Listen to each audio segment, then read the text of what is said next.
Hi hello guys welcome back to my YouTube channel friends. ನಾನು Suma. Friends, ಇವತ್ತಿನ ವಿಡಿಯೋದಲ್ಲಿ ತುಂಬಾ ಈಸಿಯಾಗಿರುವಂತಹ ಟೇಸ್ಟಿಯಾಗಿರುವಂತಹ ಒಂದು ಮಟನ್ ಮಸಾಲ ರೆಸಿಪಿಯನ್ನು ನಿಮ್ಮ ಜೊತೆ ಶೇರ್ ಮಾಡ್ಕೊಳ್ತಾ ಇದ್ದೀನಿ. ತುಂಬಾ ರುಚಿಯಾಗಿ ತುಂಬ ಬೇಗ ಮಾಡ್ಕೊಳ್ಳುವಂತಹ ಒಂದು ಮಟನ್ ಮಸಾಲ, ತುಂಬ ಸಿಂಪಲ್ ಆಗಿರುವಂತಹ ರೆಸಿಪಿ ಅಂತಲೇ ಹೇಳ್ಬೋದು. ಸೊ ಈ ಒಂದು ಮಟನ್ ಮಸಾಲವನ್ನು ಹೇಗೆ ತಯಾರಿಸೋದು ಅಂತ ಇವತ್ತಿನ ವಿಡಿಯೋದಲ್ಲಿ ನೋಡೋಣ ಬನ್ನಿ. ಮೊದಲನೇದಾಗಿ ಒಂದು ಕುಕ್ಕರ್ನ ತಗೊಳ್ತಾ ಇದ್ದೀನಿ.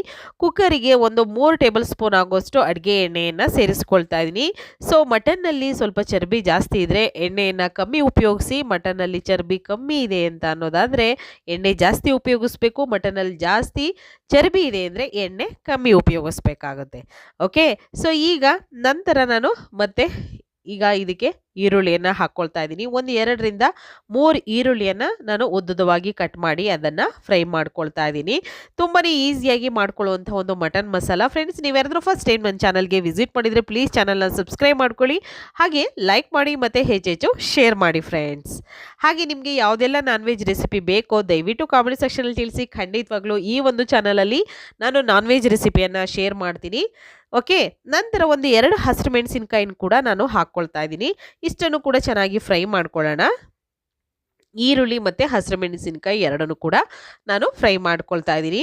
ಫ್ರೈ ಆದ ನಂತರ ಇವಾಗ ಇದಕ್ಕೆ ಟೊಮ್ಯಾಟೊ ಸೇರಿಸ್ಕೊಳ್ಳೋಣ. ಒಂದು ಟೊಮ್ಯಾಟೊವನ್ನು ನಾನು ಸ್ವಲ್ಪ ದಪ್ಪ ದಪ್ಪ ಕಟ್ ಮಾಡಿ ಹಾಕ್ಕೊಂಡಿದ್ದೀನಿ. ಜಾಸ್ತಿ ಏನು ಬೇಕಾಗೋದಿಲ್ಲ. ಕೆಲವರು ಮಟನ್ಗೆ ನಾವು ಟೊಮ್ಯಾಟೊ ಉಪಯೋಗಿಸೋದೇ ಇಲ್ಲ ಅಂತಾರೆ. ಖಂಡಿತವಾಗ್ಲೂ ಟೊಮ್ಯಾಟೊ ಒಂದನ್ನು ಹಾಕ್ಕೊಳ್ಳಿ, ನಿಮಗೆ ಎಷ್ಟು ಟೇಸ್ಟ್ ಬರುತ್ತೆ ಅಂತ ಗೊತ್ತಾಗುತ್ತೆ.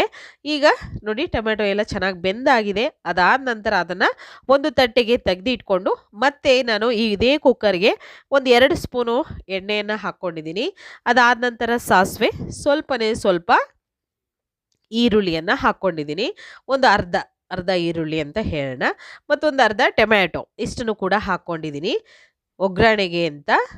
ಇಷ್ಟನ್ನು ಹಾಕಿದ ನಂತರ ನೀವು ರೆಡಿ ಮಾಡಿರೋಂಥ ತೊಳೆದೆಲ್ಲ ಕ್ಲೀನ್ ಮಾಡಿರೋಂತಹ ಒಂದು ಮಟನನ್ನು ಹಾಕ್ಕೊಳ್ಳೋಣ. ನಾನಿಲ್ಲಿ ಸುಮಾರು ಒಂದು ಅರ್ಧ kg ಆಗುವಷ್ಟು ಮಟನ್ನ ತಗೊಂಡಿದ್ದೀನಿ.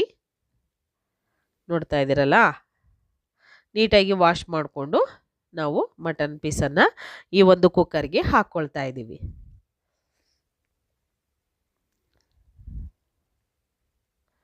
ಈಗ ಒಂದ್ಸಲ ಮಿಕ್ಸ್ ಮಾಡ್ಕೊಳ್ಳೋಣ ನೀಟಾಗಿ ಈ ರೀತಿಯಾಗಿ. ಫ್ರೆಂಡ್ಸ್, ನೀವ್ಯಾರಾದ್ರೂ ಫಸ್ಟ್ ಟೈಮ್ ನನ್ನ ಚಾನಲ್ಗೆ ವಿಸಿಟ್ ಮಾಡಿದರೆ ಚಾನಲ್ನ ಸಬ್ಸ್ಕ್ರೈಬ್ ಮಾಡ್ಕೊಳ್ಳೋದಂತೂ ಮರಿಬೇಡಿ, ಹಾಗೆ ಹೆಚ್ಚೆಚ್ಚು ಶೇರ್ ಮಾಡಿ ನಿಮ್ಮ ಫ್ರೆಂಡ್ಸ್ ಗ್ರೂಪಲ್ಲಿ, ಮತ್ತು ಲೈಕ್ ಮಾಡೋದಂತೂ ಮರಿಲೇಬೇಡಿ. ಓಕೆ, ಈಗ ಚೆನ್ನಾಗಿ ಮಿಕ್ಸ್ ಮಾಡ್ಕೊಂಡ ನಂತರ ಬೇಕು ಅಂದರೆ ಇದಕ್ಕೆ ಉಪ್ಪನ್ನು ಕೂಡ ಸೇರಿಸ್ಕೊಳ್ಳಿ. ಉಪ್ಪೆಲ್ಲ ಫಸ್ಟೇ ಹಾಕ್ಕೊಳ್ಳೋದ್ರಿಂದ ಚೆನ್ನಾಗಿ ಮಟನಲ್ಲಿ ಚೆನ್ನಾಗಿ ಉಪ್ಪೆಲ್ಲ ಹಿಡಿಯುತ್ತೆ. ಅದಕ್ಕೋಸ್ಕರ ನಾನಿವಾಗ ಸ್ವಲ್ಪ ಅಡುಗೆ ಅರಶಿನ ಹಾಕ್ಕೊಂಡಿದ್ದೀನಿ. ಸ್ಟವ್ನ ಲೋ ಫ್ಲೇಮಲ್ಲೇ ಇಟ್ಕೊಳ್ಳಿ, ಹೈ ಫ್ಲೇಮ್ ಬೇಡ. ಉಪ್ಪು ಕೂಡ ಹಾಕ್ಕೊಳ್ತಾ ಇದ್ದೀನಿ. ನಾನಿಲ್ಲಿ ಹಳಿ ಉಪ್ಪನ್ನೇ ಸೇರಿಸ್ಕೊಳ್ತೀನಿ. ಜಾಸ್ತಿ ಅಡುಗೆ ಎಲ್ಲ ಮಾಡಿದಾಗ ನಾನು ಹಳಿ ಉಪ್ಪನ್ನೇ ಸೇರಿಸ್ಕೊಳ್ಳೋದು. ಸ್ವಲ್ಪ ಮಾಡ್ತೀವಲ್ಲ, ಆವಾಗ ಅದಕ್ಕೆ ಪುಡಿ ಉಪ್ಪು ಬೇಕು ಅಂದ ಕಡೆ ಪುಡಿ ಉಪ್ಪನ್ನೇ ಸೇರಿಸ್ಕೊಳ್ತೀನಿ. ನಂತರ ಗರಂ ಮಸಾಲ ಹಾಕ್ಕೊಳ್ತಾ ಇದ್ದೀನಿ. ಒಂದು ಅರ್ಧ ಸ್ಪೂನ್ ಆಗುವಷ್ಟು ಗರಂ ಮಸಾಲ ಹಾಕ್ಕೊಂಡಿದ್ದೀನಿ. ಮತ್ತು ಸ್ವಲ್ಪ ಪೆಪ್ಪರ್ ಪೌಡರ್ ಕೂಡ ಸೇರಿಸ್ಕೊಂಡಿದ್ದೀನಿ. ಇಷ್ಟನ್ನು ಕೂಡ ಚೆನ್ನಾಗಿ ಮಿಕ್ಸ್ ಮಾಡ್ಕೊಳ್ಳೋಣ. ಈಗ ಈ ರೀತಿಯಾಗಿ ಮಿಕ್ಸ್ ಮಾಡ್ಕೊಳ್ತಾ ಇದ್ದೀನಿ. ಹೀಗೆ ಇದನ್ನು ನಾವು ಫ್ರೈ ಮಾಡ್ಕೊಳ್ಬೇಕು. ನೋಡಿ, ಮಟನ್ನಲ್ಲಿ ನೀರಿನಂಶ ಏನಿರುತ್ತೋ ಅದು ಬಿಟ್ಕೊಳ್ತಾ ಇರಬೇಕು. ಅಲ್ಲಿವರೆಗೂ ನಾವು ಇದನ್ನು ಹಾಗೆ ಎಣ್ಣೆಯಲ್ಲಿ ಫ್ರೈ ಮಾಡ್ಕೊಳ್ಬೇಕು. ಆವಾಗ ನಮಗೆ ಚೆನ್ನಾಗಿ ಉಪ್ಪು ಖಾರ ಎಲ್ಲ ಇದಕ್ಕೆ ಹಿಡಿಯುತ್ತೆ. ಉಪ್ಪು ಹಾಕಿರೋವಂಥ ಉಪ್ಪು ಕೂಡ ಹಿಡಿಯುತ್ತೆ. ಮತ್ತು ಮಟನ್ ಕೂಡ ಎಣ್ಣೆಯಲ್ಲಿ ಚೆನ್ನಾಗಿ ಬೆಂದರೆ ಅದು ನಮಗೆ ತುಂಬಾ ಬೇಗ, ನಾವು ಬೇಯಿಸ್ಬೇಕಾದ್ರೆ ತುಂಬ ಬೇಗ ಬೇಯುತ್ತೆ. ಅದಕ್ಕೋಸ್ಕರ ಅದಾದ ನಂತರ ನೋಡಿ, ಒಂದು ಜಾರ್ ತೊಗೊಂಡಿದ್ದೀನಿ. ಇವಾಗ ಈರುಳ್ಳಿಯನ್ನು ಫ್ರೈ ಮಾಡಿರೋವಂಥದ್ದು ಇದೆಯಲ್ಲ, ಟೊಮ್ಯಾಟೊ ಈರುಳ್ಳಿ, ಸೊ ಅದನ್ನು ಈಗ ಈ ಒಂದು ಮಿಕ್ಸಿ ಜಾರ್ಗೆ ಹಾಕ್ಕೊಳ್ತಾ ಇದ್ದೀನಿ. ಒಂದು 2 ಹಸಿರು ಮೆಣಸಿನಕಾಯಿ ಕೂಡ ಹಾಕ್ಕೊಂಡಿದ್ನಲ್ಲ, ಎಲ್ಲದನ್ನು ಕೂಡ ಜಾರಿಗೆ ಹಾಕ್ಕೊಳ್ಳೋಣ.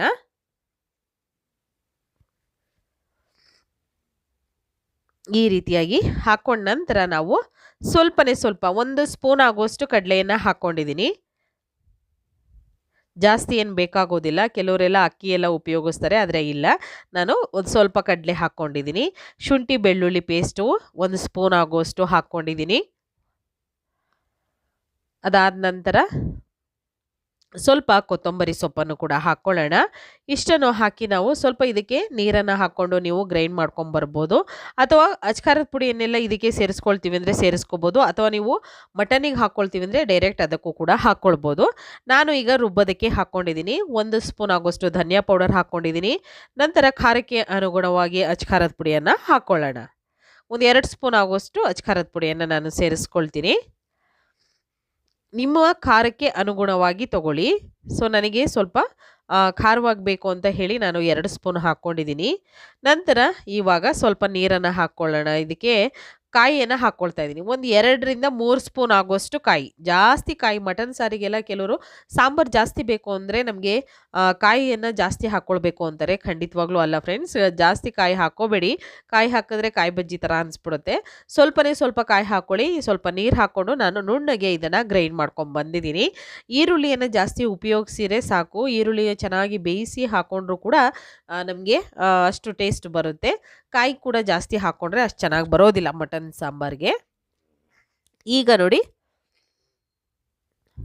ಚೆನ್ನಾಗಿ ಇದನ್ನು ಮಿಕ್ಸ್ ಮಾಡ್ಕೊಳ್ತಾ ಚೆನ್ನಾಗಿ ಬೇಯ್ತಾ ಇದೆ.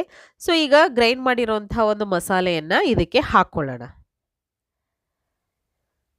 ನೋಡಿ ರುಬ್ಬಿರೋ ಮಸಾಲೆಯನ್ನು ನಾನು ಈ ಮಟನ್ನಿಗೆ ಹಾಕ್ಕೊಳ್ತಾ ಇದ್ದೀನಿ. ತುಂಬಾ ಈಸಿಯಾಗಿರುವಂಥ ಒಂದು ಮಟನ್ ಮಸಾಲ ಫ್ರೆಂಡ್ಸ್. ಖಂಡಿತವಾಗ್ಲೂ ನಿಮ್ಗೆಲ್ಲರಿಗೂ ಕೂಡ ತುಂಬ ಇಷ್ಟ ಆಗುತ್ತೆ ಅಂತ ನಾನು ಭಾವಿಸ್ತೀನಿ. ನೀವು ಕೂಡ ಮನೆಯಲ್ಲಿ ಈ ಒಂದು ಮಟನ್ ಮಸಾಲವನ್ನು ತಯಾರಿಸಿ ಹೇಗೆ ಬಂತು ಅಂತ ತಪ್ಪದೆ ನನಗೆ ಕಾಮೆಂಟ್ ಸೆಕ್ಷನಲ್ಲಿ ತಿಳಿಸಿ.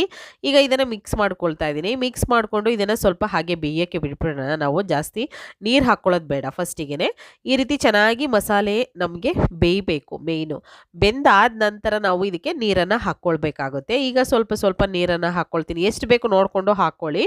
ಈಗ ಸ್ವಲ್ಪ ಇದಕ್ಕೆ ಮತ್ತೆ ನಾನು ಒಂಚೂರು ಚಕ್ಕೆ ಲವಂಗ ಪುಡಿಯನ್ನು ಹಾಕ್ಕೊಳ್ತಾ ಇದ್ದೀನಿ. ನೋಡಿ ಈಗ ನೀರು ಹಾಕ್ಕೊಳ್ತಾ ಇದ್ದೀನಿ. ಒಂದು ಅರ್ಧ ಕಪ್ ಆಗುವಷ್ಟು ನೀರು ಹಾಕ್ಕೊಂಡಿದ್ದೀನಿ. ಇವಾಗ ನೀರು ನಿಮಗೆ ನೋಡ್ಕೊಳ್ಳಿ. ಜಾಸ್ತಿ ಸಾಂಬಾರು ತೆಳ್ಳಗೆ ಬೇಕು ಅನ್ನೋದಾದರೆ ನೀರನ್ನು ಹಾಕ್ಕೊಳ್ಳಿ. ಕಮ್ಮಿ ಬೇಕು ಅಂತಂದರೆ ಸ್ವಲ್ಪ ಗ್ರೇವಿ ಥರ ಥಿಕ್ಕಾಗಿರಬೇಕು ಅನ್ನೋದಾದರೆ ನೀರು ಕಮ್ಮಿ ಉಪಯೋಗಿಸಿ. ಯಾಕೆಂದರೆ ಮಟನ್ ಬೇಯೋದಕ್ಕೂ ಸ್ವಲ್ಪ ನೀರು ಬೇಕೇ ಬೇಕಾಗುತ್ತೆ. ಅದಕ್ಕೋಸ್ಕರ ನೋಡ್ಕೊಂಡು ಹಾಕ್ಕೊಳ್ಳಿ.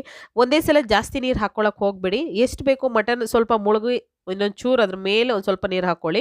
ಅದು ಆಮೇಲೆ ನಿಮಗೆ ವಿಷಲೆಲ್ಲ ಹೋದ್ಮೇಲೆ ಸ್ವಲ್ಪ ಥಿಕ್ ಬಂದಿರುತ್ತಲ್ವ, ಬೇಕು ಅಂದರೆ ನೀರನ್ನು ಹಾಕ್ಕೊಳ್ಬೋದು ಅವಾಗ. ಯಾಕೆಂದರೆ ಫಸ್ಟಿಗೆ ನೀರು ಹಾಕಿದ್ರೆ ತೆಳ್ಳಗಾಗ್ಬಿಡುತ್ತೆ, ಏನೂ ಮಾಡೋಕ್ಕೆ ಬರೋದಿಲ್ಲ. ಅದಕ್ಕೋಸ್ಕರ ಸ್ವಲ್ಪ ಕೊತ್ತಂಬರಿ ಸೊಪ್ಪನ್ನು ಹಾಕಿ ಈಗ ಮಿಕ್ಸ್ ಮಾಡ್ಕೊಂಡಿದ್ದೀನಿ. ನೀರನ್ನು ಹಾಕಿ ನಾನು ಮಿಕ್ಸ್ ಮಾಡಿಕೊಂಡು ಲಿಡ್ಡನ್ನು ಕ್ಲೋಸ್ ಮಾಡಿ ಸುಮಾರು ಒಂದು 4ರಿಂದ 5 ವಿಷಲ್ ಮಾಡಿಸ್ಕೊಳ್ತೀನಿ. ಎಳೆ ಮಟನ್ ಆದರೆ ಬೇಗ ಬೇಯುತ್ತೆ, ಇಲ್ಲ ಅಂದರೆ ಬೇಗ ಬೇಯೋದಿಲ್ಲ. ಅದಕ್ಕೆ 4 ವಿಷಲ್ ಮಾಡಿಸ್ಕೊಂಡಿದ್ದೀನಿ. ಅದಾದ ನಂತರ ನೋಡಿ ವಿಷಲ್ ಬಿಟ್ಟಿದ್ದೀನಿ. ವಿಷಲ್ ಆಗಿ ಎಲ್ಲ ವಿಷಲ್ ಹೋಗಿದೆ. ಅದಾದ ನಂತರ ತೋರಿಸ್ತಾ ಇದ್ದೀನಿ. ನೋಡ್ಬೋದು ತುಂಬಾ ಈಸಿಯಾಗಿರುವಂಥ ಒಂದು ಮಟನ್ ಮಸಾಲ ರೆಡಿಯಾಗಿದೆ. ನೀವು ಕೂಡ ಮನೆಯಲ್ಲಿ ಇಷ್ಟು ರುಚಿಯಾಗಿರುವಂಥ ಟೇಸ್ಟಿಯಾಗಿರುವಂಥ ಒಂದು ಮಟನ್ ಸಾಂಬಾರ್ ಅಥವಾ ಮಟನ್ ಮಸಾಲವನ್ನು ಒಂದ್ಸಲ ತಯಾರಿಸಿ. ಈಗ ಆಗಿರುವಂಥ ಒಂದು ಮಟನ್ ಮಸಾಲವನ್ನು ನಾನು ಒಂದು ಬೌಲಿಗೆ ಸರ್ವ್ ಮಾಡ್ಕೊಳ್ತಾ ಇದ್ದೀನಿ. ಅನ್ನ, ಮುದ್ದೆ, ಚಪಾತಿ, ಪೂರಿಗೆಲ್ಲ ಸೂಪರ್ ಆಗಿರುವಂತಹ ಒಂದು ಮಟನ್ ಸಾಂಬಾರ್ ರೆಸಿಪಿ ರೆಡಿಯಾಗಿದೆ ಫ್ರೆಂಡ್ಸ್. ಈ ಒಂದು ಮಟನ್ ಮಸಾಲವನ್ನು ನೀವು ಕೂಡ ಮನೇಲಿ ತಯಾರಿಸಿ ಹೇಗೆ ಬಂತು ಅಂತ ತಪ್ಪದೆ ನನಗೆ ಕಾಮೆಂಟ್ ಸೆಕ್ಷನಲ್ಲಿ ತಿಳಿಸ್ತೀರಾ ಅಂತ ನಾನು ಭಾವಿಸ್ತೀನಿ. ಇವತ್ತಿನ ವಿಡಿಯೋ ಸ್ವಲ್ಪನಾದರೂ ಇಷ್ಟ ಆಗಿದ್ರೆ ಚಾನಲ್ನ ಸಬ್ಸ್ಕ್ರೈಬ್ ಮಾಡ್ಕೊಳ್ಳಿ ಫ್ರೆಂಡ್ಸ್. ಹಾಗೆ ಲೈಕ್ ಮಾಡಿ ಮತ್ತು ಹೆಚ್ಚೆಚ್ಚು ಶೇರ್ ಮಾಡೋದಂತೂ ಮರಿಬೇಡಿ. ತುಂಬಾ ಈಸಿಯಾಗಿರುವಂಥ ಒಂದು ಮಟನ್ ಮಸಾಲ. ಸೊ ನೋಡ್ಬೋದು, ನೋಡಿದ್ರೇ ಗೊತ್ತಾಗ್ತಾ ಇದೆ ನಿಮಗೆ ಎಷ್ಟು ಚೆನ್ನಾಗಿ ಆಗಿದೆ ಅಂತ. ಸೊ ಇದಕ್ಕೆ ಸ್ವಲ್ಪ ಮೇಲ್ಗಡೆ ಕೊತ್ತಂಬರಿ ಸೊಪ್ಪನ್ನು ನಾನು ಹಾಕ್ಕೊಳ್ತಾ ಇದ್ದೀನಿ. ನೀವು ಇವಾಗ ಡೈರೆಕ್ಟಾಗಿ ಊಟಕ್ಕೆ ನೀವು ಸರ್ವ್ ಮಾಡ್ಬೋದು. ತುಂಬಾ ಈಸಿಯಾಗಿರುವಂಥ ಒಂದು recipe mutton masala, mutton sambar. Okay, ಇವತ್ತಿನ ವಿಡಿಯೋನ ಇಲ್ಲಿಗೆ ಮುಗಿಸ್ತಾ ಇದ್ದೀನಿ. ಮತ್ತೆ ಇನ್ನೊಂದು ಹೊಸ ವಿಡಿಯೋ ಜೊತೆ ಬರ್ತೀನಿ. ಅಲ್ಲಿವರೆಗೂ take care, bye, see you.